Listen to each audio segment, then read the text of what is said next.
Hi, I'm Catherine Cosbey, and I play the violin. And I'm Dorian Bandy, and I play the violin and viola. Catherine and I are recording the Mozart string duos, and this includes two brilliant duets by Mozart for violin and viola, one of them in G major, one of them in B flat major, as well as some other Mozart pieces that were arranged by his contemporaries for two violins. Some of these include selections from the opera La Clemenza di Tito, arranged by Johann Christian Stumpf, as well as an anonymous Parisian arrangement from 1799 of one of Mozart's violin sonatas, the Violin Sonata in A major, K305.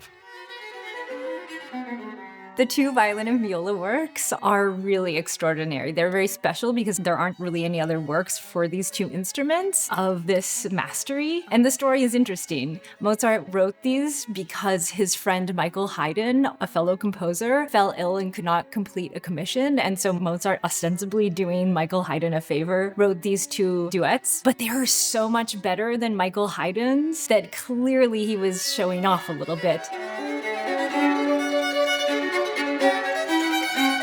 What makes them incredible is how mercurial they are. They change on a dime. They never grow tired. He changes the textures and timbres so that just two voices, two people end up sounding like a cast of thousands. At times we sound symphonic, at times we sound operatic or like a wind ensemble.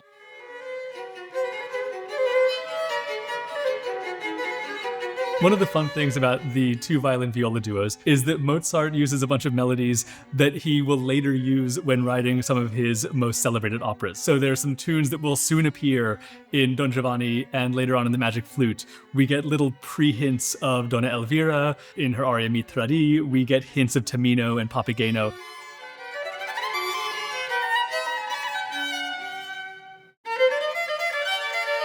Our two instruments are both German, 18th century instruments, and the violin that I am playing on it is in fact made by someone in the same family of makers as Mozart's own violin. Improvisation was very important to Mozart and to many other musicians in his community, and one of the things that we're trying to do with this album is restore a level of embellishment, improvisation, cadenzas that you really never hear in modern day performances of this music. So we have gone really all the way, almost rewriting the repeats in the variation movements and in the first movement of the G major duo. Catherine is adding cadenzas at least 3 times. Is it 3 or 4 times? Four times on the album. So we'll also be giving you a snapshot of this music as it might have been heard in the 18th century with the full range of improvisatory practices that people of the time would have used.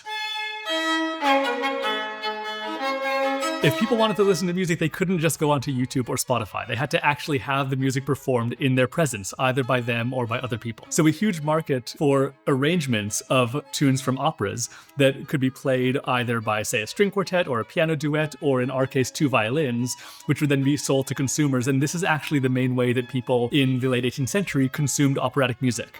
The duets that we're playing from La Clemenza di Tito are such arrangements.